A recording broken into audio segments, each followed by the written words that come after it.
Welcome, welcome, welcome, everyone, to Adventures into Reality. I have been off for a short period of time, taking care of some advanced work for my event that's coming up September 3rd and 4th.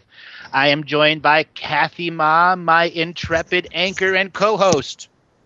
Hello, everyone. It's great to be here. I love this show, Adventures into Reality. Thank you all for tuning in. It is a wonderful day. We've all missed you, Andrew. Thank you for having some time before your busy event, which Kathy, we're all looking forward to. Yeah, thank you so much for hosting the show and anchoring and keeping everyone into the alignment of getting better into their futures. You have been an amazing light and grace that has come to the show and has done wonderful, wonderful stuff. Ooh, thank you so much. I will take that compliment. Thank you. Yes, and this event is coming up September 3rd and 4th, and I have been deep into ceremony and doing speech writing and doing all of those wonderful living the mystical life daily stuff. I can't wait for it. It's going to be so exciting. And I look forward to seeing everyone there, as does Debbie. She will also be there, Debbie Smart, who is our co-host on at Charting Your Course on Sundays on Studio B.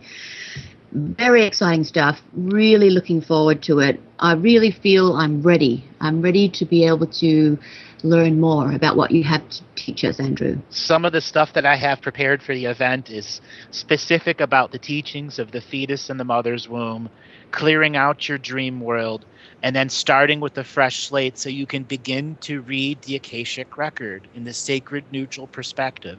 So you can begin to understand what is in our DNA memories, what is in our galactic history from your own perspective, to be able to glean knowledge and information in similar ways that Kathy and I does. What we do can be seen as mystical, but when you live the mystical life every day, it isn't mystical. It is simply a source function we are all entitled to. We just must use our spiritual muscles to drive forward the hologram that says what is real and what isn't real. It must be very difficult for some people, I think, to be able to discern the real and what's not real. This will be a great time to be able to learn techniques and ways that you can actually find out for yourself what is real and what is not real. Loisa Loha, can you please mute your mic for us? Thank you. So, very exciting day. So you were doing ceremony yesterday. What kind of ceremony does that entail? Can we have a little glean? The first thing was getting into the depths of hypercreation. There's one thing when you guys hear me do radio shows and hear me do readings, that is for a specific purpose. When I'm going into the hypercreativity of what is going to impact the world, not just from the event, the statements and what they do, that form of ceremony is to acknowledge the descendants that come to reinterpret the information that we all present in this colloquial language of the now. So it was a connection to our descendants, those which are going to be born after us, those 7 future generations. And that ceremony was vitally important for me to do so that I can have a deeper understanding of how the future generations are going to be having their time unraveling the information that we all present during this time. That's not just what Kathy presents or I present, it's all presenters in this time.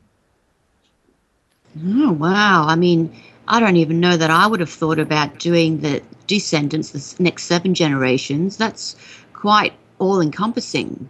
Do you find that really makes you super connected to everything? Yes, one of the ways that I read the Akashic record is I've said this quite a few times before. There's a part of me in the North Pole and a part of me in the South Pole. The North Pole is the place of our 7 previous generations. That's our ancestral home world. And then there's the 7 future generations, which are in the South Pole Aurora Borealis. North Pole Aurora Borealis is our ancestor. South is the future generations. So there is a piece of me in each place there in non-competition, non-hierarchical order, functioning with the soul family members that are incarnating or reincarnating as the 7 future generations, or those that are leaving and having their life review with their astral ancestors. There's also a part of me, a second in the future and a second in the past. Luis, you're going to have to make sure that mute is mic'd. So there there is a part of me that's North Pole, South Pole, second in the future, second in the past.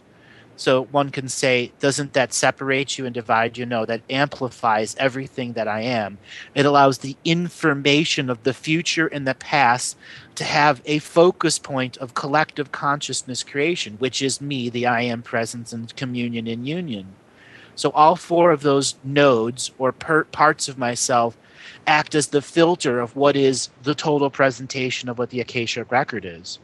You then duplicate that with me in each and every world that I am reading the Akashic records for. So there's 20,000 worlds that I'm connected to. So there's a part of me in each one of those worlds doing the exact same function, sending information back to me, the one who's in the colloquial now, who is going to understand what the 7 future generations are going to actually hear from these words and how they're going to interpret or misinterpret, digest, not digest, look at or ignore certain values of information. There's one thing I knew when I first came out, that I was in many aspects 20 years ahead of the material presentation, in other aspects 100 years. But that didn't put me off in a negative way. It made me understand that there are some very powerful souls on our world now, in being placed here in the now with the capability of reading the Akashic record of this world and 20,000 other worlds simultaneously. There is a soul family that is going to need that information in this master moment of now, so they can unlock their own intricacies in their DNA, so they can see the bigger scale and size in which they live on. As many have heard me say, I always challenge everyone on which the scale and size you choose to work at. The information is everything that is just in between the scale at your observation, in the ability to respond to what you see or not respond, to not fall into polarity, to not fall into disunity and allow anger, hate, or any of the other concepts to pull you out of your perspective, to disconnect from the global infrastructure of distraction and connect into the intergalactic interconnectivity of all that is. Wow. It's just amazing that all this can happen, and in a moment of time. Well, of course, then there's no time, but then everything can happen. You can access all this information, and all these things, all these energies from the south and the north can all merge together, and you can simultaneously know it all. I mean, it's just overwhelming. It's not know-it-all. Everything comes in the synopsis. Well, and that okay. Synopsis, it's like reading the back of the back pages of a book. Yes. Sorry, I used the wrong words. Yes, synopsis is much better. It comes as a pinpoint of light, and it's like remembering for me.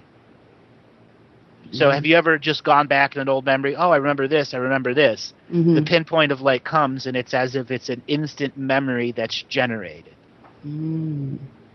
Yeah, okay, I get you. Wow. So when I'm choosing to create the next layers of information that's going to connect to everyone, it's not just you, Kathy. It's not just the people waiting on the call. It's the generations of the past and the generations of the future, because I chose to work at that scale and size. That means everything I present as the Galactic Historian reflects that, and that all audience members that are listening, past, present, or future, will also have that signature frequency in them, that they know they're more than they've heard, read, or studied. They know they are better than just a bookkeeper or a yoga teacher, that they're meant for something great, and that the path to the stars is their inner harmony. And the journey to get once again aligned with the moon, the stars, and all of our star brothers and sisters are but the next facts that many of our listeners are going to be facing in their own dream time, in their own physical time, if they've not already encountered them mentally, spiritually, or physically. And I've been presented a great challenge. How do we get past our race amnesia? That is a big challenge. What does science say to us? Not much. It says human beings about 26,000 years ago were Neanderthals, and everything else is inconsequential. Creationism says 6,000 years ago God created the universe, so on and so forth. We are far older than any of our 5 major religions or sciences express. We are a spirit species that has been incarnating on this world for 151 million years.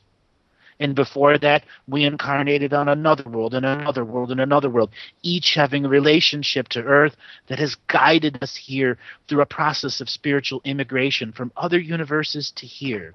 We are source streams of light that have an emanation point that is a non-localized scenario. So whoever is speaking in the background, you're going to have to hang up or keep your mic muted. It's very disturbing. So there is some intense aspects of trying to understand what is in our presence now.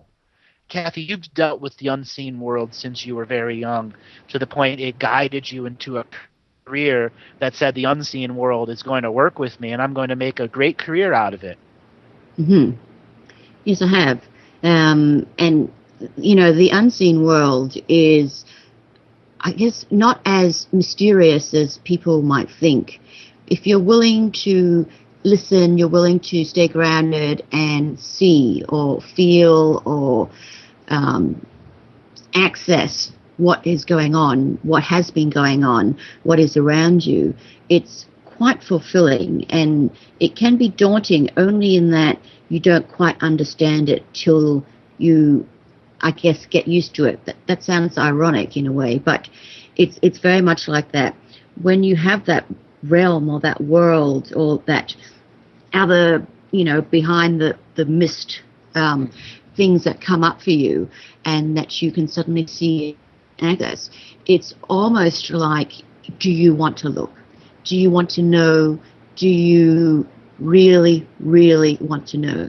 Because one of the things that I always tell people is when you start looking, when you start seeking for knowledge, when you start looking within yourself, you really have to be prepared for what you are going to see, because sometimes what you see is not what makes you happy. You might not be happy with it, but it doesn't make it untrue. It's a question of, are you ready? Exactly. Are you ready in such a way that you're going to expand your own knowingness, expand your own frequency? And in the ceremony that I was doing yesterday, it came to a point where I was explaining to you, Kathy, that I'm in a process of burning wet wood. Mm. And what that is, I have an intense fire, but the wood that's on top of it was very wet. And all that's coming off is this steam energy that has to be redirected into something else. Steam engines are what drove the world into industrialization. And in my process now, this steam represents everybody that I've connected with since I decided to come public. And it's all of that energy that's saying, challenge scale and size. Challenge the race memories. And I've been doing it, and you've been doing it. And now the next level is, how much more can I push the envelope without creating something that can be misunderstood on a galactic scale? Because that is the errors of our species in the past. Creating something at a scale and size that the next 7 generations would understand, but the eighth generation would lose focus and responsibility to that process. The responsibility of information. There are pieces of information that, if haphazardly spoken about, can create great dysfunction amongst our people. You know, you don't give a kid a gun. You don't give a kid keys to a car that doesn't know how to drive. All of those responsibility things.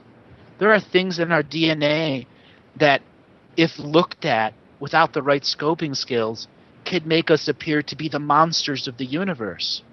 But we aren't. We have never been the monsters of the universe. That's true. It's almost, it can even be simplified down to, if you're not ready, you can't have these kind of things. It's just Right. too much power. And by power, it's just the knowledge itself is power, not necessarily anything magical. Yep. Yeah. Yeah, it's a very difficult one to come to terms with also, because when you're going for it, you sort of have to question yourself, are you ready? How do you know if you're ready? Right. And what I'm doing is the world ready? Mm. That's what these ceremonies, that's what these rituals have been about. It's not a judgment factor in any way. It is literally, what can we manifest in this language of now, I call it the colloquial now, that everyone can come to a common understanding with. Mm. Yes, the common understanding, that's true. The first one is the common moral code of do no harm. But in that statement of do no harm, does that mean allow no harm? Mm. At what level of harm do you allow around you? We face this in the world every day. That is true. Even on a day-to-day, mundane basis, you come across that every day. Every day. Yeah. And we must challenge ourselves. Well, is that, little dog in the corner that's tied up on a chain going to annoy me, or am I going to send it the love that it needs? So on and so forth. Mm. Or vice versa, driving down the street and you see a kid picking on another kid. Do you stop and say something? Yeah. Yeah. Okay? Fights, all that stuff, wars, all that stuff is going on and around us right now. And that's part of this global infrastructure of distraction. And I realize that I am just one of many voices in the global infrastructure of distraction. But within that voice is the infinite word that has been attracting people to this show over and over and over again. Yes, that's a lot to think about. Well, that's the challenge of ceremony when you're functioning with the 7 previous generations and the 7 future generations with a distinct purpose. How can we assist in the now? Yes, and what are the limits for the now as well? What will we sit by and let happen and watch, or maybe not even watch, just ignore, and what are we going to take action over? Right. And then if the information is so energetic, will it motivate? And will it motivate in such a way that the common moral code of do no harm has the implicate understanding of the mind of what allow no harm is, or what level that we allow it? And is allowing harm not adhering to that moral code of do no harm? Harm has been in our species' memory for a long time. And that is the greatest challenge of our race amnesia. To get to the points where we were doing no harm, where we were the great species of light, the lighthouse of the galaxy, spreading knowledge and wisdom, creating infrastructures of learning all throughout the multidimensional universe. How do we get our people to see the greatness of who we were when our past simply says we were species of war and hatred and domination and suppression to the point that we are now? Well, you're really invoking lots of deep thoughts for all of us. We're all contemplating, I'm sure. Do we do that? Do we do that? Yeah, I'm just going over in my own mind. Those are what goes on in the ceremonies that I do. When you're asking me, what does a ceremony entail? That's the type of subject matter that comes up into my ceremonies. And the guides and guardians that I work with are constantly creating a field of, let's say, a challenge. And this challenge is not a hierarchical challenge. It's a process of, can I commit the brain power in the time of now to encompass and encapsulate a thought construct that our entire species deals with? In the Galactic history, I spoke about global dreamtime unity, a time when the world, both the asleep world and the awake world, the side that's facing the sun and the side that's not facing the sun, would have a micro spark of interconnectivity where we would all be aware of each other in the dream world. Those have been happening every solstice and every equinox now. In this last solstice, We had a very powerful spark of global dream time that is now starting to affect our surface world. We're seeing things like Donald Trump, Hillary Clinton, the mistakes that are going on all over the world, beginning to reveal the Three Stooges like process that I've spoken about in shows previous to this. Years ago, stating the news media would fall apart, that strongman like Trump would come forward and be the Three Stooges, the slapstick comedy that made us look at the system of creation that we have and say it is nothing but a corrupt, nepotistic system that is not serving the whole. That is very deep. Yeah. I mean, think about it. I am thinking about it. You grew up in Australia. You saw, that own version of expression, then Hong Kong and America and all the other places that you've lived. Mm.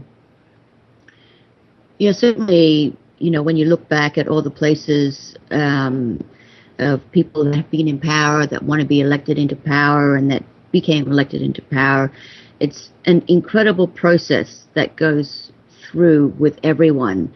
And so much of it seems to be not necessarily about what you believe in, what you really strive for. It's more about what you don't want. Mm-hmm. What you don't want.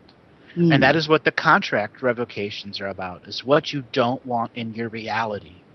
Mm. All of those things that take away from your mighty co-creative self in this moment of now, to take up the own challenge of the self, to discover your purpose in this world, and to manifest it with as much light as possible, that the system cannot value you in such a way that you will be limited here.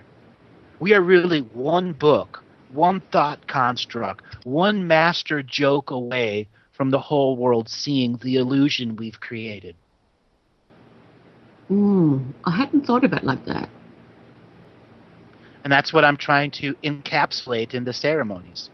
I've known this for years. It's time for me to step up into that thought leader aspect, that thought creator. Am I the only one doing it? No, there's thousands of people that are doing it. I'm just doing it in a scenario that has a radio show, that has teachings behind it, that has the greater mysteries not revealed, but beginning to be explained in such a way that people can take the global infrastructure of distraction and realize that it's all in encoding for what's going on in our world right now. So do you think that it would be actually a good idea for people to be doing these kind of ceremonies with these kind of thoughts in mind, with everything that's happening here in this country, like with the election coming up? It would be a good process to observe the world and then to take apart its parts and see the parts for what they are, and then understand the whole is a sum of its parts, but we aren't seeing the whole as a sum of its parts. So if we're not seeing the whole as a sum of its parts, we're just seeing the whole. Is that what you mean? Correct.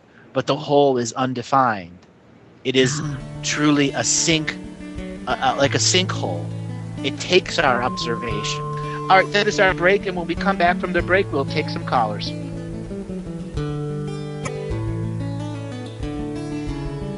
Welcome back, everyone, to Adventures into Reality with myself, Kathy Ma, and the amazing Andrew Bartzis. And remember, for those of you who want a private session with Andrew or myself, please contact Tanoch at galactichistorian.com. That's TNOCH at galactichistorian.com. And we'll be able to get to the bottom of your issues and help you see a better way ahead. And for those of you that might have just tuned in and don't know, Andrew is offering a free video series called Living the Mystical Life Daily. He shows you some tools and gives you knowledge about how to have mystical experiences in your everyday life. So sign up for free at andrewbartzis.com. Just put your name and email when you get to the page, and you'll receive the first video right away. And then for those of you who'd like to learn more about me, please check out my website, which is kathysperlsofwisdom.com. That's Kathy with a K. And thank you so much, Andrew, for all that wonderful information. That was really, really interesting. I'm sure that all of us are going to be deep in thought about a lot of that. So we're about to take our first caller, Amalia. Amalisa. Is that right? Hello, yes. Can you hear me? Yes. Is it your? How do you pronounce your name? Hi, Sorry. Elkima. Amalia. Oh, Amalia. Amalia. Oh, Amalia. Sabine is my second name. Okay. Thank you so much for calling, Amalia. Where are you calling from? I'm very happy. I'm from Europe, from Romania. Oh, Romania. Lovely. Thank you Yeah, so much for calling in. What sort of questions do you have? I'm very happy to be here with you, and I'm listening to you both for almost 2 years now. 2 years now, I think. And I just got through um, today on Saint Mary's Day, in Orthodox tradition, religious tradition. Ah. A good sign. It's a good time to call. Yeah, or a good sign. I called you almost every show because I listen to you every Monday. Oh, thank you. Thank you. A lovely, good supporter. Always happy to have you call in. I'm glad that you got through. What kind of questions do you have today? Oh, lots and lots of questions, of course. Let's start with one. Yeah, you're right. Where do I come from? What is my mission here, this lifetime? So you Where would do like I a reading with start? the Galactic historian. All right. So what year were you born? 1973, 1973. What month? on Christmas, 25 December. All right. So right away, there's something going on with your birth. Yeah. What went on with your birth? What do you know about it? Not much. Do you know if it was a long labor? No, I do not know that. So there are times when I read people that I discover things that go on as the fetus in the womb. And in your particular scenario, you chose to come into this particular DNA lineage, but at the same time, you had another part of yourself that was incarnating in another DNA lineage. And that didn't go well. By the time the second version of you was born, the first version of you realized the life that you were going to set up was really going to have major, major issues. And so that other version of you passed on by the time you were 3 years old, which caused great disturbance in your spiritual contracts, your spiritual guides, because you were supposed to meet this other version of yourself. And best thing I can say is you were supposed to start a business together that was supposed to create great changes in the place that you were living. Do you have something to do with the food industry, creating food?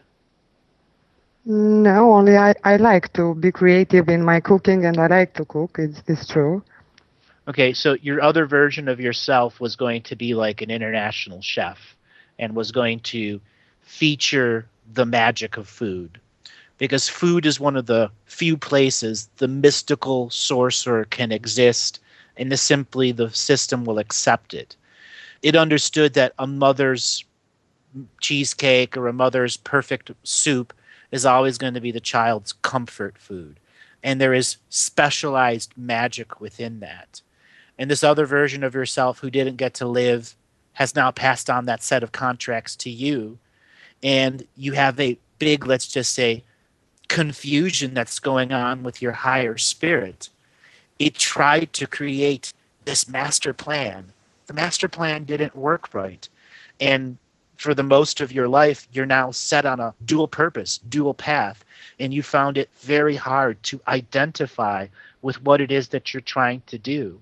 When I look deeper into your Akashic record, I go 1730 to 1790, you're living in Amsterdam. You weren't a free person at that time, indebted to another family, and you were a master chef then, along with a number of other master chefs who were creating cookbooks, and those cookbooks were being sold around the world, and you had no money from that. You were basically indebted to create these books for the rest of your life. and you were able to somehow scrounge up your own money and get on a boat and escape your indebtedness, and you ended up in South Africa. And you knew eventually that they would come to look for you. So you went deep into the jungles of South Africa, and to the point you made it to Mozambique, where you met different tribe members that had their own expression of mystical and magical foods that were on the trees. And you began to put together a recipe book of plants and animals that, when combined in the right processes, could heal people of sicknesses and diseases. And I see this process over and over and over in thousands of your lifetime expressions, where you discovered animals or plants that could cure sicknesses. But you also discovered that there was a world out there that wanted to militarize or weaponize the plants of our world. And I go deeper into your Akashic history, 2,200,000 years ago, where the greatest example of this, there was a plant called Yakrama. I'm very hesitant to speak about this plant because it is one of those things that caused massive death in our world. And I even got a little bit of tear in my eye talking about it, because when this plant became manifested from spirit world to DNA, it had crossed technological perspectives and became a mystical plant.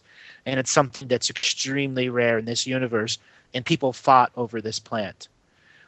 What this plant would do would connect people to the very essence of the planet that it was growing on. And the plant became a medium, much like ayahuasca or mushrooms or peyote, to speak to the celestial mind so that one can intuit the greater processes of healing trauma that has been done amongst people. And there were those of the negative world that saw this healing plant where that it could be exposed to other beings for them to tell their truth and their stories so that they could be weaponized in a sense. And you made a choice to literally destroy all of these plants on our world. Is this making sense to you? Yes, a lot of sense. A lot of sense. Because I'm on a on a spiritual journey now, and I considered I'm always I was always obsessed with plants and studying about therapies and plant therapies, and I'm also Reiki. Second grade Reiki practitioner, but I'm reading a lot for, I don't know, 20 years, 25. I'm studying only Have you ever used stuff. Have you ever used any mind altering substances like cannabis or mushrooms or anything to that effect? Once this year, for the first time, I tried cannabis. Marijuana is the same with the cannabis. Yes. I think sativa. Yeah. Yes, I'm sorry. I'm very, very nervous right now. It's okay. How did it affect you? It transported me instantly in another world where I can see it. Enhanced my senses. I could see through the skin and the organs, and it was a very interesting journey. I could focalize at my wish inside the body at a submolecular level when I wanted to, or to go out, focus, and travel in some kind of a library. It was where I could see the multidimensional self. I think that's what I saw at the time.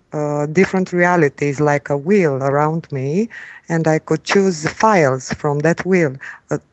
For a second now, I'm thinking it can be paralleled with your experience when you are reading Akashic records. It was like guides were talking to me, and I could choose. I could be the director of the experience in a way, and I could see myself in different realities, different parallel realities. Also, I could find out about the person that I was with, because I was not alone at the moment. A lot of things. Excuse me. It's okay. And it was, I documented the experience after that. Um, Here's something that I would like for you to do, is yes. to find some seeds of a cannabis plant. Those are pretty easy to find. Yes, I thought about that the other day. And I want you to wear them around your neck. I want you to dream with these seeds and then eventually plant them. And anything that is grown from them is going to be your sacred plant. It's going to teach you a tremendous amount. And I look at you and I see these two processes that are trying to come together from, because you tried to make two soul incarnations simultaneously and one wasn't able to work, but you have such great connections to the plant people, to the plant community, to the spirits of the plants itself, that being able to function with the seed source is going to teach you greatly. And then being able to grow them, watch them then they grow, share your life force with them as they're growing, are going to connect you greater and greater and greater to those plants. I would also like for you to see if you can find a starter button of a type of cactus called San Pedro, as a variety of other ones. These all have mind-altering substances built within them, and you growing them is vital for your current growing scenario now. There are, I would say, 200 plant medicine teachers in your particular spirit aura right now, in a sense, trying to show me a direction in the Akashic record so that you could connect to this process even deeper. In the nature of the seeds is one thing, but there are other things that grow. They're called tubers or potatoes. And some tubers have a very powerful mystical energy. When pulled out of the ground and held in the hand, they can teach everything that's in the dirt to the human being that's holding them. So they know how to fix the dirt, if it needs more nitrogen or if it needs less nitrogen. They will speak about what the ancestors of the lands are doing. In a sense, it's asking you to assemble the grandfathers and grandmothers' spirits and begin to plant them in your home and around your area, so that these grandfathers and grandmothers can be manifest present, connected to a human being in the physical world, in the dream world, so they can begin teaching you on a much greater scale about your bigger purpose as an animal and plant communicator. Okay. Very interesting. Now I have an explanation why I am I am obsessed almost. I like very much finding out things about plants. I also love plants and animals. I possessed a lot of animals and plants throughout my life. And it's true, I have a type of communication with them. I know. And you need to take it to a whole new level. I thought you'll talk to me about Reiki, because I had at the time a sense of being something like a healer of healers. I want to bring Kathy in here to talk to you about Reiki, the modalities that you know, and moving into the future with more modalities. I think that her perspective of moving forward is going to greatly assist you on moving out of what I will simply say are very short baby steps into the long stride that every empowered woman needs to make. Okay. Hi, Amalia. So Hi, you are Kathy. doing some healing modalities now. One of them is Reiki. What were the other ones? I am only learning, and I apply Reiki on my son, on myself, and the persons I feel need help around me, but not as a way of living paid, I mean. Right, Not, right. yeah. Do you do any other healing modalities, or this is the first one? Um, I worked a little bit with the reconnective energy, like Eric Pearl. I don't know if you heard about him. Mm-hmm. Um, just this kind, but plants. Mostly when my son gets a cold or some, you know, other type of problem. I always go to plants, of course. I always prefer to use plant treatment and tea, herbal teas, combinations of teas. For myself also, for I prefer to use, for example, when I have a toothache, I prefer to put garlic there uh, for antibiotics and or his curative qualities and basil and all kinds of stuff. I also love essences and oils, essential oils. I use lavender and all type of oils for different purposes. Okay, I'm asking you about what kind of healing modalities you have been doing, because to me it looks like you actually, I would imagine a while ago already, even before you did Reiki, you have some sort of natural healing technique. Did you find when you were younger that you would naturally put your hand over an injury or someone else's injury? Not so I can remember, no. Because to me, it looks like you already have a lot of energy that you're channeling throughout your body that comes through your hands. And you're harnessing some, let's call it universal energy that is around you. Because you have such an affinity with herbs, I guess maybe it's easier to describe it as a universal earth healing kind of Mother Earth energy. You would have found, if you look back through your life, that there's a lot of times where you have put your hands on people and yourself, where you have instinctively known that you have this energy that comes out. That's true. That's true. Yes. Yeah. That's right. And, you know, you're just one of those wonderful, open, let's call it a channel for the lack of a better word, of this type of energy. Not many people can harness this, I'm going to call it universal earth energy, to put a name on it, because I don't really recognize this as a healing modality or an energy that people access much. I don't think there is a name for it. If there is a name for it, I don't know what it is. But let's call it the healing earth energy to make it simple for this conversation. Yes. One of the things that I would like you to try as an experiment, just to see, so you can see it physically, a difference, is I want you to take some plants, like pot plants, like even just herbs. I would like you to do at least 3 plants that are healthy and growing, but don't have to be old. They can be young, they can be seedlings. And I want you to get another 3 that are dying, or you think there is no hope, they're brown, etc.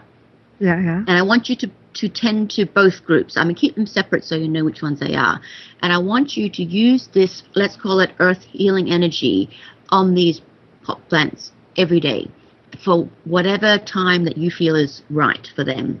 And it can be as simple as you just put your hands on the pots that they're in. Or intentional imagining, yes. Yes. And I want you to feel that energy as you go through. I want you to see the difference between what happens with a live plant, the energy that you feel in your hands, and what happens with plants that are dying. So that's the first thing I want you to notice. The second thing I want you to notice also is the growth, how they grow. Do they grow faster or slower than normal? All those kind of things. I mean, of course, water them as usual. Don't not water them.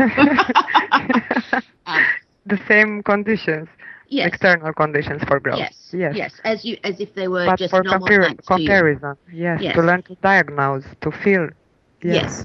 And then within a month, I'm sure that you will be able to distinguish the energy from the thriving ones to the ones that were supposedly dying. What you see, the physical changes in them, will be quite amazing for you because you're familiar with plants. And just to be able to witness it will be all the validation that you need that you do, in fact, have this energy coursing through you. And I know if you do this, you'll probably say, oh, but maybe it's the Reiki and whatnot. Again, for the purpose of just experiment, find someone that already has Reiki and get them to Reiki under the same conditions as well, so that you can do a comparison, so that you know it is indeed something different in your hands, or not different. We will see after the month. But when you see that there is quite a difference, what it will do is it will motivate you to learn more about this energy that you have. Because when I look at what you have, what you can access, to me it is absolutely amazing. Absolutely amazing. And this is something you really need to share with the world. And when I say share with the world, I don't mean like the 6 people that you know that you could talk about this with. I mean share it. So I want you to document what you're doing. I want you to document your journey of where this is taking you, because later on you will use this in a book that you will write. Yes, I really think I need to write a book for some time now. But I'm procrastinating. But if you use this method and you do it as an experiment and you're documenting it and you're writing about it, it will give you the motivation you need, because it's proof positive something's there. You can see what's going on. You can have pictures of what's going on and your thought processes at the time. You're wondering what's going on. Is it, isn't, and it's a dilemma that many people face. So when you have finished this and you start to write about it, you will find that it is incredible how many people want to read what you have, because you're not alone. Other people would like to know your journey, and they also would like to learn about what this is. So the more that you document it, the more people can understand it. Because sometimes words alone, people think, oh yeah, it sounds very good, but is that true? But you've got pictures, of sort of things that you're doing. It really makes a big difference for people, and they can truly start to understand, because so many people these days are very visual. They're visual learners. They need to see things to learn. They need to see things to believe. So when you can do this, then you can understand what you can do with healing in terms of animals, people.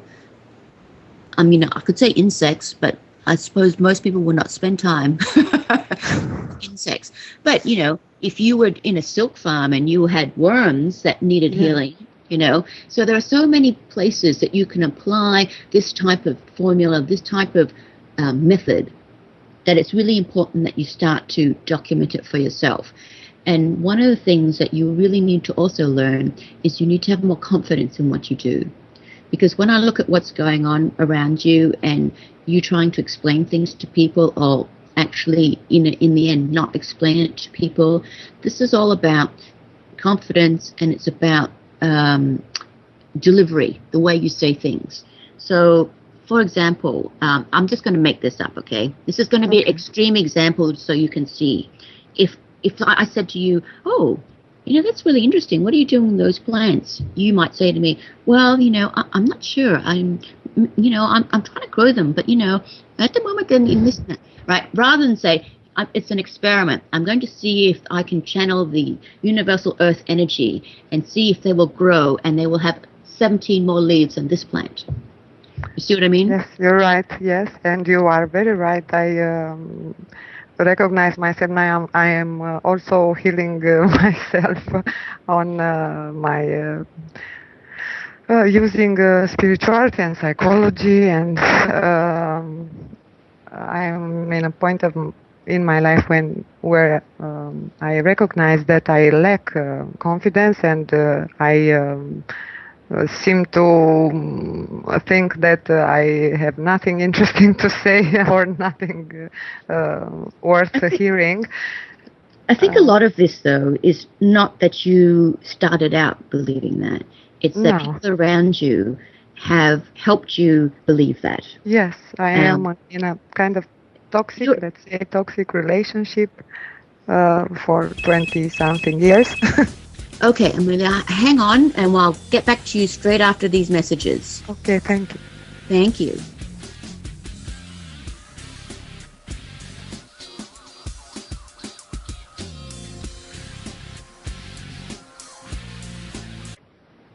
Welcome back, everyone, to Adventures into Reality with myself, Kathy Ma, and the amazing Andrew Bartzis. If you'd like to learn more about Andrew, please check out his website, which is andrewbartzis.com. If you'd like to learn more about me, please check out my website, which is kathyspearlsofwisdom.com. That's Kathy with a K. And for those of you who are interested in a private session and that want to go deeper with your questions with either Andrew or myself, please go ahead and contact Tanoch at galactichistorian.com. That's TENOCH at galactichistorian.com. Amalia, are you still there? Yes, I'm still here, Kathy. Good, good. Thank you for waiting. Now, we Thank were you. just about to talk about your self-esteem and confidence, and you were mentioning that you had a toxic relationship. Yes, I consider it karmic relationship for some time, but now I don't know, for 6 years, I consider it a little bit toxic. Well, you know, one of the things that we were just starting to broach on was, you know, you are a product of what has been going on for you.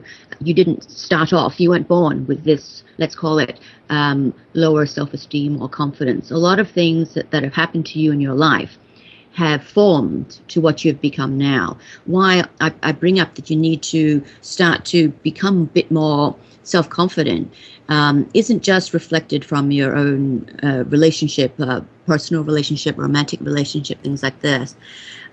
Certainly you have been attracting relationships that are not entirely positive for you.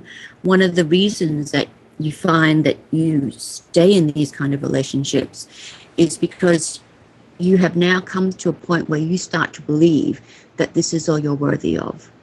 And I'm going to tell you, this is not all you're worthy of. You are worthy of so much more. You are worthy of pure love. You are worthy of 100% effort, positive, absolutely wrap your arms around you, emotional love.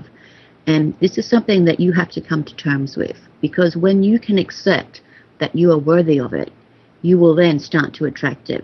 But while you still believe that you are not, and this is all you can have, you will stay in this.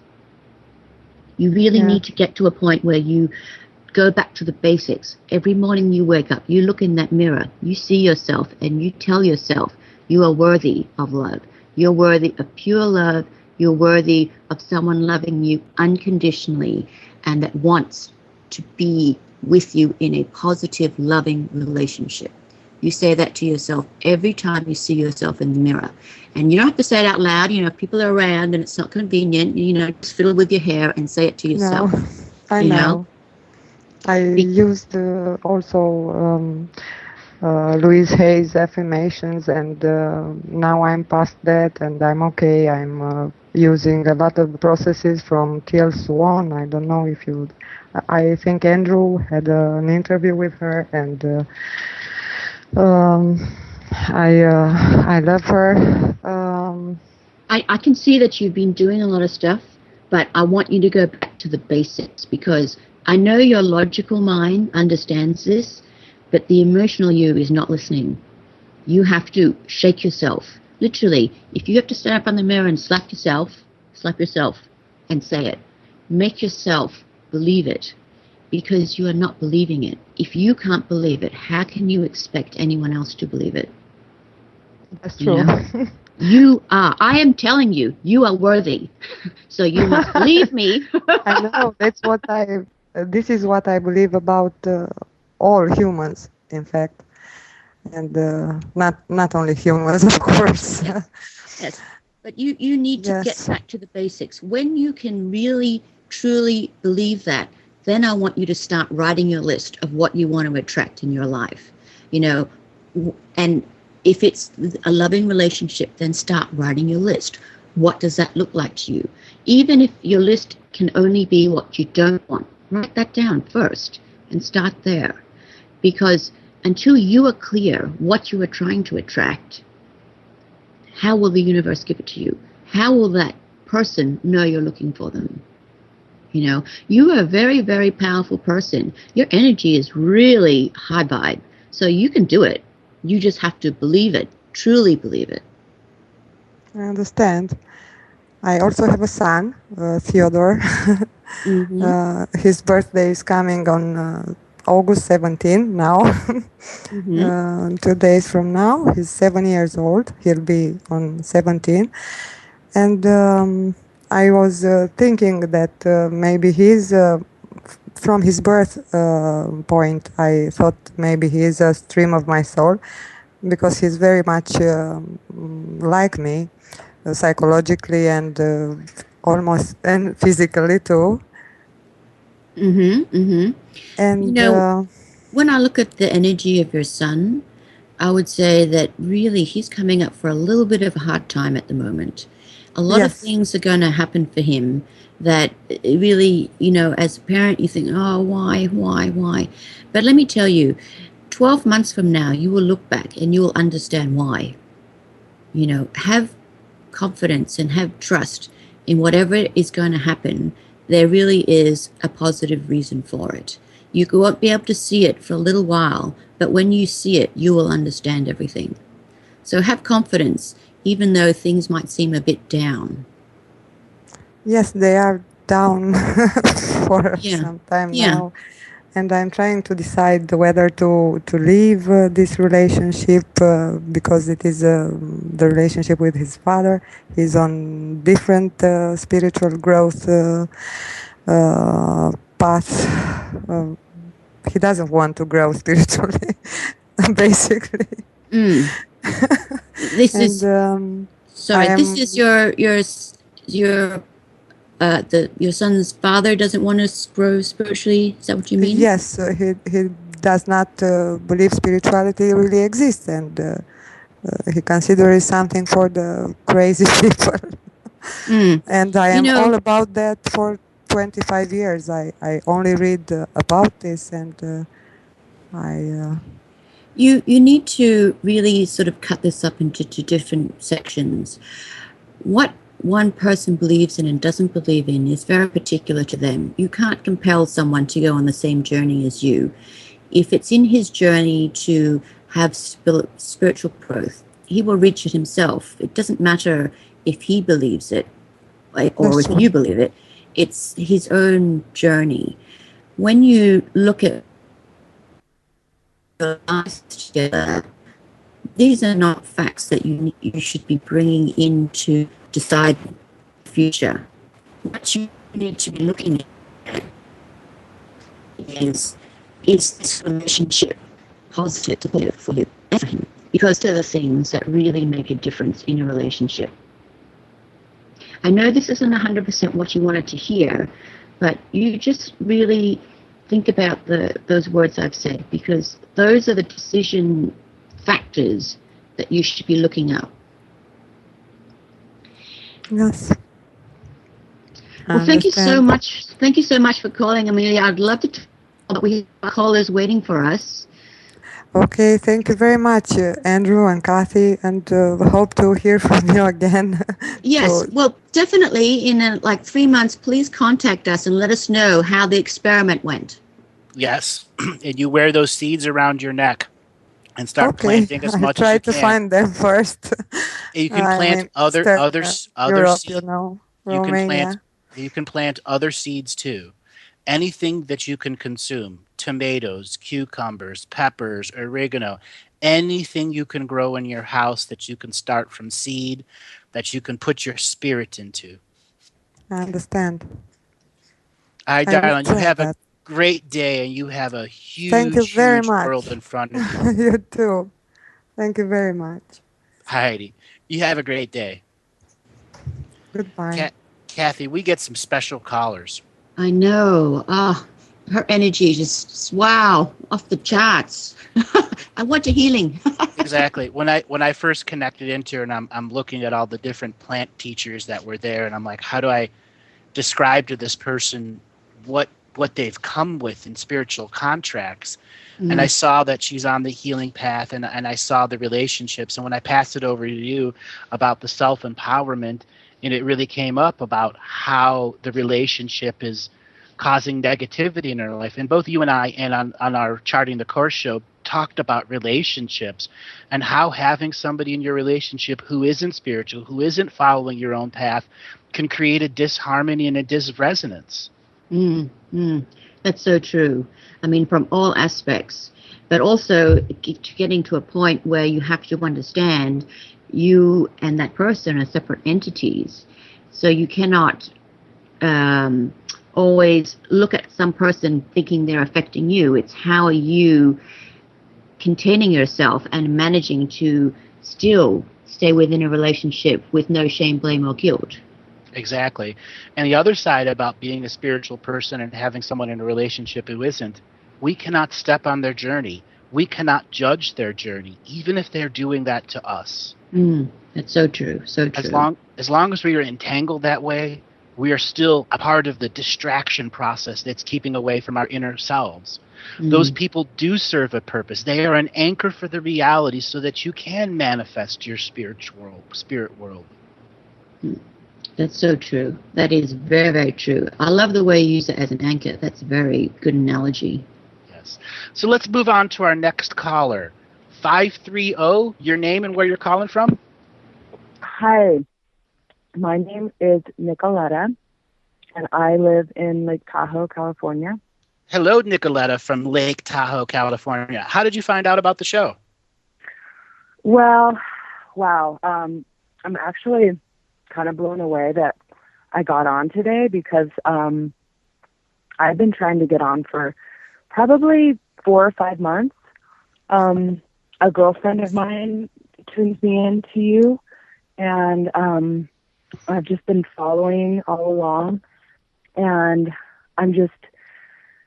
I can't believe I got really teary when you started talking about the plant medicine because I do ayahuasca and I do a lot of ceremonies, and so it's so synchronistic with your last caller. I'm just like so honored that I get to speak and connect with both of you today and just everybody listening to just share. Thank you very much. I'll let you on a little something in the previous caller and the rest of the audience. During my ceremony yesterday, I connected into every plant medicine that I've ever used in my entire history as a human being, not just this lifetime, and every past lifetime and every future lifetime. And I hadn't done that in a very, very long time. And when I did, I encountered, let's just say, the community of plant teachers waiting to come into being. One of the things I talk about is the extinction process, where there are beings in extinction inside Hollow Earth waiting for us to create anchorage so that they can come out of extinction and once again manifest in light. And this is where I began to understand that those plant teachers that are in ayahuasca are now coming into physical bodies, are being born into human beings, into dogs, into cats, into other plants, and things that haven't been in our creation for millions of years. And the more we hold the Akashic record frequency for the truth of what those plant beings are, those medicine teachers that live in the extra dimensions and the ultra dimensions that we connect to when we use those substances that activate our pineal gland to remind us that we are more than we've heard, read, or studied, that in that mystical power of that embedded plant medicine within us, we can achieve the mystical in this moment of now. So what are the questions you like to ask? Well, so I do a lot of ceremony. I'm very, very, very connected to ayahuasca. I tend to go very deep, and been on this path and journey for a number of years now. And so I'm very empathic and my psychic abilities have really increased. I'm a body worker. I do a lot of cranial sacral on people, a lot of breath work. I'm a breath worker and an artist, and so I'm a really I feel everything. I feel everybody's stuff, and I take on. I've been doing this since I came out of the womb, and I think I got through it as a child. I was a swimmer, and I think I just swam through it all. And then I started to feel it all intensely as I started to grow, and so I tend to take on a lot. And my last plant medicine ceremony, she brought me to the beginning of time and literally had me feel the pain and the suffering of, the world. And so I feel that a lot. I feel, I have a lot of. May I ask a little bit of an intimate question? Sure. Are you sure that it was the beginning of human time or universal? No. I think it was the beginning of plant medicine time. I don't know. I was in India. It's very important that you understand what that message was, because if it's the beginning of plant medicine time, that means you were one of the original plant medicine teachers in another energetic form, and that you've taken on human form and have been trying to create anchorage for the other plant medicine beings to come and create anchorage here. Mm-hmm. And that's what it feels like to me. So you've been doing cranial sacral. What level of cranial sacral are you at? Well, I went through a complete training with a teacher using the Milne schooling. And it's just kind of increased to a place where it's kind of it's cranial sacral, but it's my own. I kind of bring in all of my own work. Most people who get advanced cranial sacral have several modalities that they bring in. Yeah, so I just bring in what I'm tuned into, like guides, spirits, ayahuasca will all come in, and literally as I'm doing it on people, I can feel my brain shifting as their brain is shifting. Like I can feel everything that is happening in their body. Have you ever done a cranial sacral treatment on anyone that's using altered substances?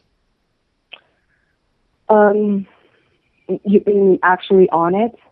Actually, let's say somebody is on cannabis or something else, and you do your cranial sacral while they're doing that.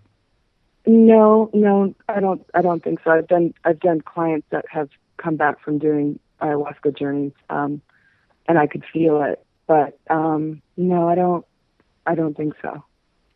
Put it in potential. Okay. Like the previous caller, it's an experiment for the next level of you to step forward. Like the previous caller, I have a bit of a dilemma on what to speak about additional plant medicines. Some time ago, I had a gentleman come to me from, let's just say, South Africa, that's very big into the Iboga community. And he and I had a many-hour-long conversation about the very nature of plant medicine and how it's being used and misused all throughout the world. And that there are other plant medicines that many of the teachers want to bring forward, but are at a state where they simply cannot do it because there's not enough people that will have the next layer of respect for the healing that's going to be going on, which involves people using substances that create the altered mind effect. So the healer can put their hands on the body and begin to facilitate and help the person focus on the facilitation process. Much like when ayahuasca gets you into the deep purging, there are other mind-altering substances separate of ayahuasca that, when used in the healing scenario, will heal heroin addiction, will heal all of the worst addictions and phobias that are out there, even to the point where those that we would call completely less than human beasts, the ones that do the worst of the worst, even they can be healed. And are there healers in this world willing to touch the body of a beast who's desiring healing to be freed? Does that make sense to you? Mm-hmm. Yeah, I actually after this last ceremony, I tend to actually see tend to do better in that world than I do in this world, and so I can see a lot that is going on in the ceremony, and so I tend to come out quick. And there were a couple people. There was a woman that had like a migraine, and I just was drawn to her, so I got up and put my hands on her, and I had this vision like, wow, maybe this is, part of my purpose of being in ceremony. And it is. It's being the healer in the ceremony, the facilitator in the ceremony, who has done enough plant medicine in their lifetime to know there are certain others that need the comforting hand upon an energy point in their body so that they don't go into adrenal gland fear. Mm-hmm. What happens when when you're in fear? What does she do? Oh, you're in pain. Okay. Why is there pain associated with fear in ayahuasca? Why is there pain associated with fear? Because our body's shut down. Okay. And when the body shuts down and the mind can't deal with it, what happens?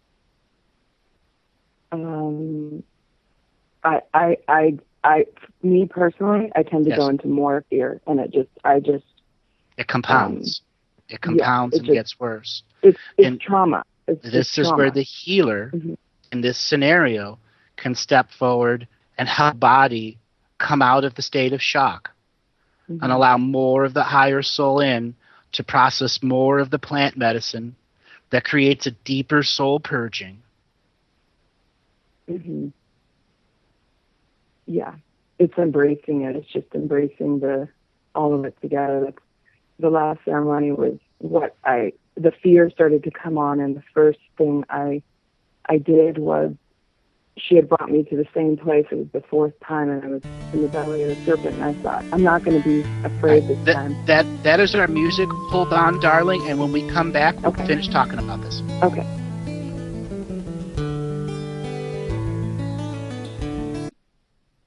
And welcome back, everyone. Nicolette, are you still there? Yes, I'm here. So I have a question now for you, and I'm going to do what's called building 1 degree of separation for you. As in the break, I was scanning deeper into the Akashic record of what you're doing in your actual medicine journeys. And the mother, we'll simply call it that for this expression, and the serpents that are around the mother. And these serpents are beings of goodness and creation and hypercreation.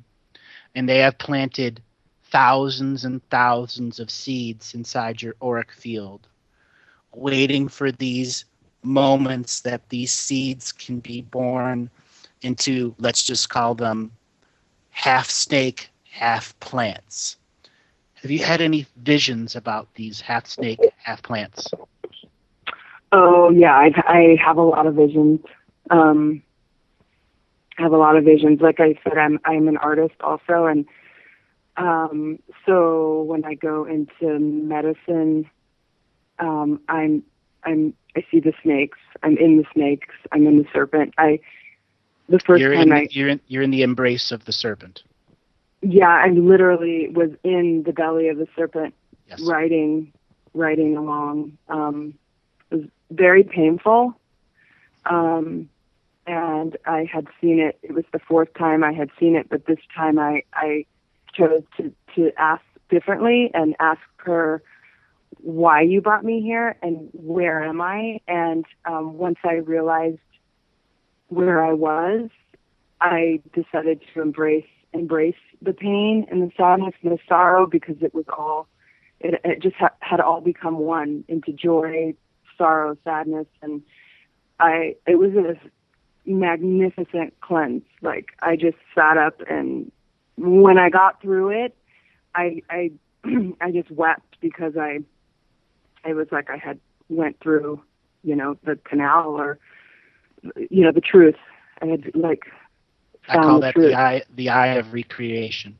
Mm-hmm. What you had purged from you in that moment was every time you were a shaman, a wizard, a sorcerer, a practicer of esoterica, in which your species, your race, your local community had been wiped out by something else that believed it was better.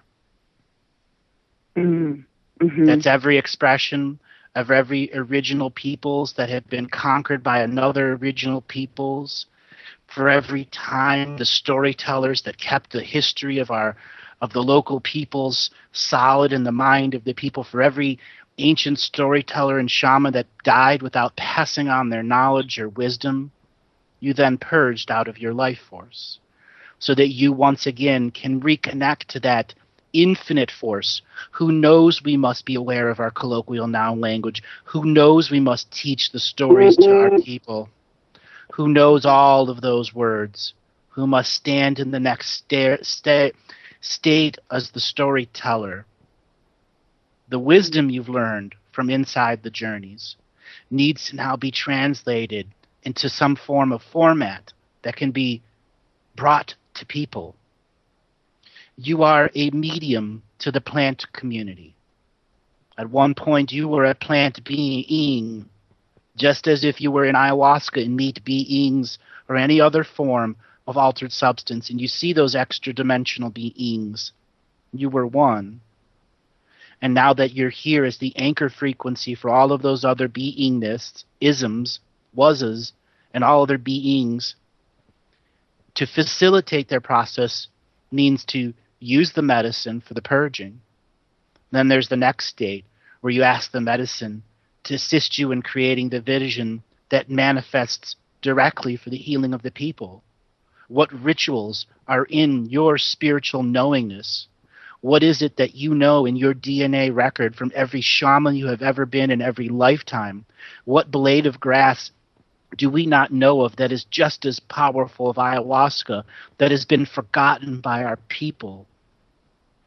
This isn't about scouring the Amazon or looking in the tiniest cracks of the world for something that hasn't been around. It's about creating the life force within yourself so that it can naturally emanate back into this process of the world, where the mystical of the plant community can manifest direct in front of you. Yeah. That is a mantle. That is a mantle of responsibility. And that is why ayahuasca has treated you in the process that you're going through right now. It wants to know, are you ready for the mantle of responsibility to return to the path of the stars, the great path, the great journey that's going to lead you to what's called the forge of life, where in your shamanic medicine journey, you're going to discover a solar system in which the great plant beings forge life. They forge DNA wisdom. They form and forge the very flesh that we use. And you're going to take a journey there, and you're going to meet all of the plant medicine beings who've passed on from our world and left their history to the colloquial now teachers, the shamans. And on that journey, you're going to rediscover thousands of plant beings who still live on the surface of our world and are going to ask you to become their medium to the future, so their 7 future generations can now exist. Mhm. Wow, that's beautiful. It's powerful, and like you said, it is a big responsibility. It's big. It's really big. So now I have a little minor question about building your 1 degree of separation. Mm-hmm. So this friend that passed down the material, our material, what was it about it that triggered you to say, I must call and speak to us? You mean why am I calling today? And why am what was it in that moment that you heard the first connection to us that said, I need to speak to these people? Oh, I think listening to you, there's so much truth. You know, if I miss a show, which I do, I was just drawn to it galactically, you know, just on a whole nother level of, you know, a deep knowingness within me. And my girlfriend was like, you gotta listen to this guy, you know, and she actually brought me into the plant medicine. So it was her that brought me, you know, to you. And so every time I connect in, every single time I connect in, I'm like, what am I going to learn about myself today? So it's really, we're all one. You know, we're all doing it. So no matter what the story is, no matter who the caller is on the phone, I feel a connection to them. You feel a connection to them. That's beautiful. How do I put this? When I wrote the contract revocations, and I knew that it was going to deeply affect the world, I put them out for free, like I knew I always going to. And then I discovered that people that were doing their own ayahuasca ceremonies in Australia, quite a number of them, they'd have 30, 40 people every weekend, 4 weekends a month. And then this group split into 2, split into 3, and then it went to London and into America, until finally the contract revocations are being read about ayahuasca ceremonies all over the world, iboga ceremonies all over the world. I spoke to a gentleman in South Africa who uses the contract revocations, and he's a native there, and has found a whole new level of shamanic realization. Okay. Have you been able to use the contract revocations? I have, and I haven't read them in a while. I did them about 4 months ago. I made the brew. I was really, and as of late in the last week, I thought, wow, I really need to go back there and clear and connect again to the energy of the revocations, for sure. This is where I want to bring Kathy in, about a woman helping you from a woman's perspective to reconnect to your roots. And there is some, let's just call it sensual, sexual issues that are subtly preventing you from going to the next level. And this is truly about woman empowerment, letting go of the man. And Kathy's going to present to you a perspective that will help you and many others back to that state of re-empowerment of the original rooted woman. Okay. Hi, Nicoletta. Hello, Kathy. I really was fascinated to listen to everything you had with Andrew. That was, wow, blew me away. When I look at your energy, I think that you've got so much going on. It's really hard to almost define or separate things. Have you been really hectically busy lately? I'm always hectically busy. I have a lot. I'm really trying to simplify, but I have I've raised 2 teenage daughters. I work a lot. I work on a lot of people. I'm an artist. I've had to cut a lot out, so I'm always hectically busy. Yes. Okay. No wonder it's hard to cut things up a bit there. Mm-hmm. Would you say that at the moment you're quite satisfied or happy with the way things are for you? And by that I mean, are you content? I'm actually in a place right now where I'm not.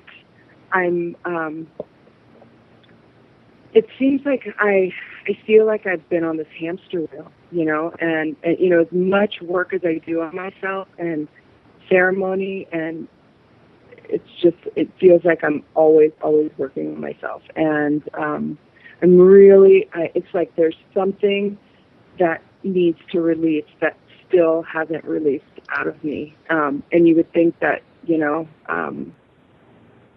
with like I said, with all the medicine I've been doing, and I dabbled in a little bit of toad medicine to really try to release, there's still something that needs to release out of me, definitely. And it's stuck in my, I don't know if it's stuck in my spine. I don't know if it's stuck in my sacrum. Mm-hmm. It's just it's something that that I need to let go. And I keep trying to let go and trying to let go. And I'm constantly have my feet in the dirt, and, I'm using tools. Right. I guess what I'm kind of getting around, trying to see through all this busyness is, in a way, what's going on with the core you. I look at your energy, and you have so much going on. You have a lot of people in your life. you, to a certain degree, are fulfilled with things that you're doing. You're constantly seeking new things to do. But it seems to me that there's not necessarily a lot of happiness, contentment that's associated with all this. And I don't want to, I'm not saying that that you're unhappy. It's just that when you have this much going on, this much busyness, I guess, I would expect a little bit more happiness over the small things or joy, which I'm really not seeing. So I'm kind of trying to work out, stream through it all to see where all this core thing is coming from. I mean, the first thing I would say I see is that one of the things I think you keep so busy is because you're kind of avoiding looking at what's going on for you. I know that sounds kind of a little bit vague, but I'm trying to think of a good way to put it. It's like you've got so much going on. In theory, you should be a lot happier and more content than you are. But I'm kind of looking down further within you, and it's almost like because you don't have that enough of that happiness, enough of that contentment, you are becoming busy and filling your life with more things so that you almost don't see it.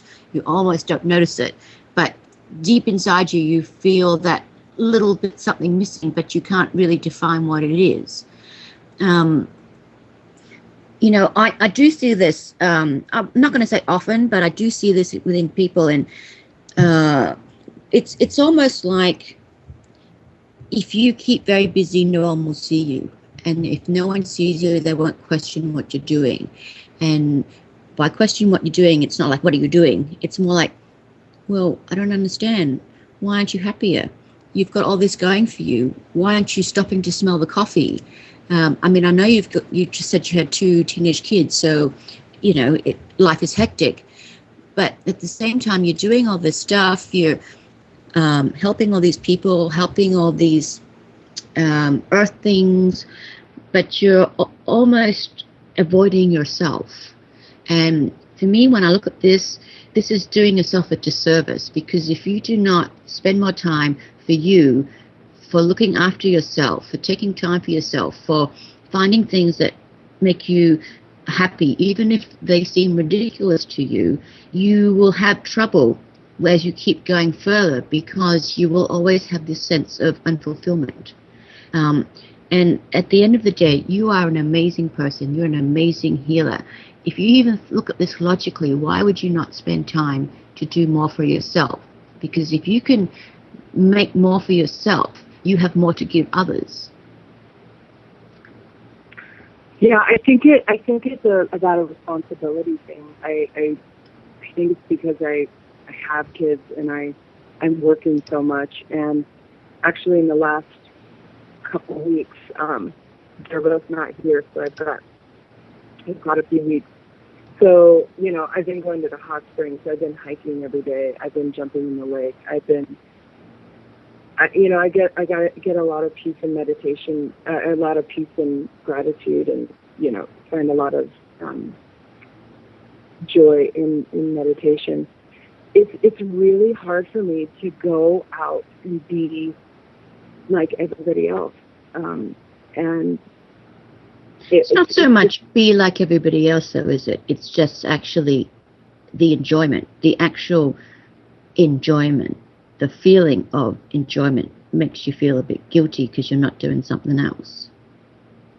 Yeah, I mean, I definitely have not been connecting with my people like I used to, and I think I've just been going in a lot, and so so I've been doing a lot of, like I said, a lot of hiking and a lot of getting in the water and clearing myself. It's almost like it's a job.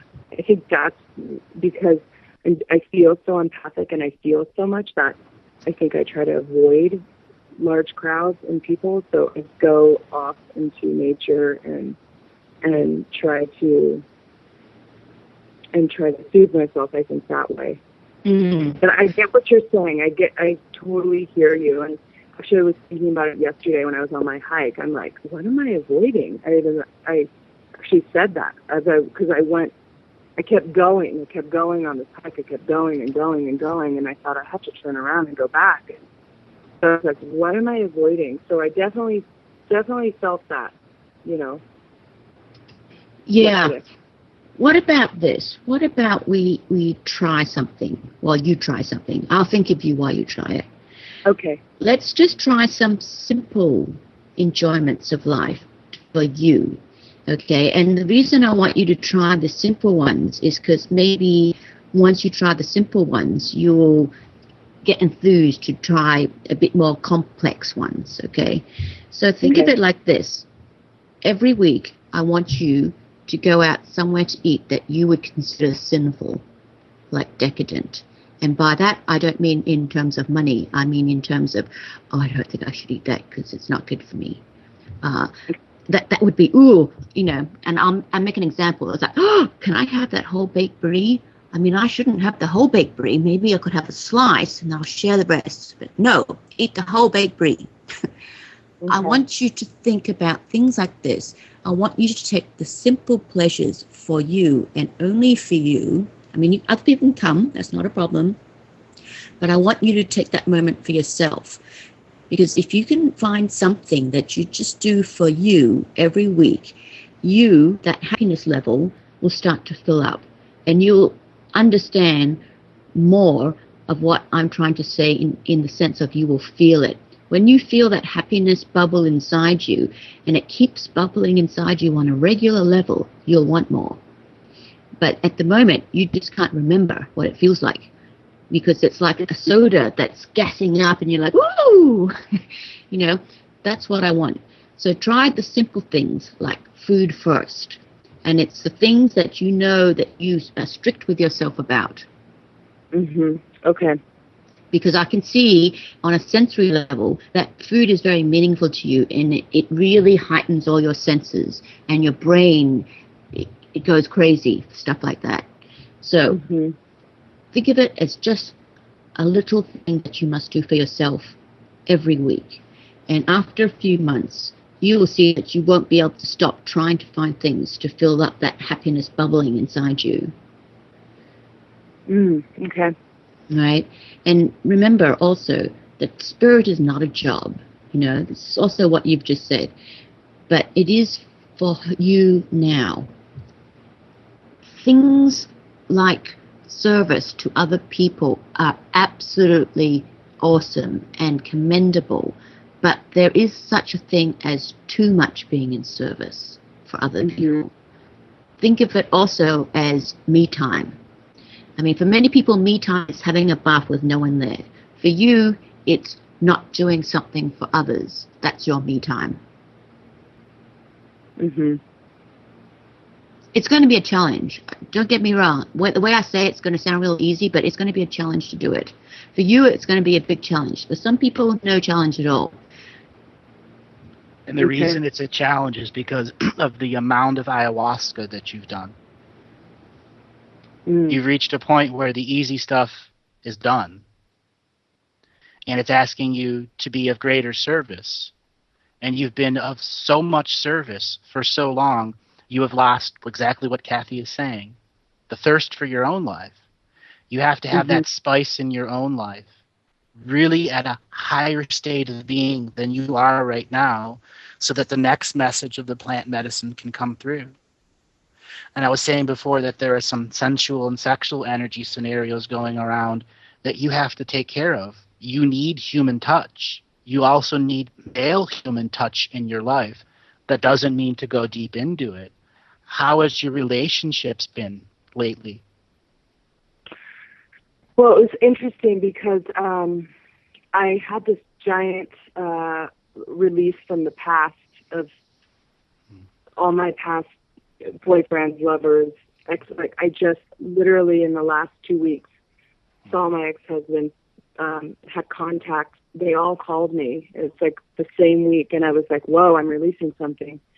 And then at the same time, that same week, I met about 5 or 6 different men, and they, like, all of their energy came in, and it was is brilliant. Like I kind of just like lit up like a Christmas tree, especially one particular guy in Austin that was on our vibration is just like really matched. So like spiritually I was feeling very filled up, but he's far away. But then the sense of like fear came over me, and I'm I don't know, it's like stepping back out again. So that's Put it that's this pretty way. much. The plant Mhm. community is asking you to be of service to yourself so that you can get back to the enjoyment of sensual touch and then back into sexual touching with yourself and with those that you choose to make a part of that sacred energy. Mhm. Okay? Ayahuasca Yeah. is one experience. There are a variety of other plant medicines that aid in that process of sensuality, which is totally separate of sexuality, and another plant medicine that deals with sexual scenarios. And your thing is you have cut it out of your life. And I will use that term, cut it out of your life, because of the traumas you previously experienced. And whatever attempts you had to bring it back into your life was missing some of those vital connections to the synaptic patterns that were you, that trigger the spiritual side of your kundalini to be a part of your cellular structures. Mhm. I mean, it's really a time where the term ecstasy, not with the sexual reference, needs to be back into your physical body. The sensual ecstasy. There are certain times when you're on altered substances where a single touch triggers the body into an ecstatic release of euphoria. Mhm. You need to be able to do that without the plant medicine. To once again be able to touch your body in the right place, have that ecstaticness of the joy of touch without sexuality behind it. Everyone has sexual programs, everyone. And there's no need to purge every single one of them from your body. And I think that's kind of what happened. You've purged a little too much. And you need to go back into the void and bring back some of those ecstatic processes you can make a part of yourself once again.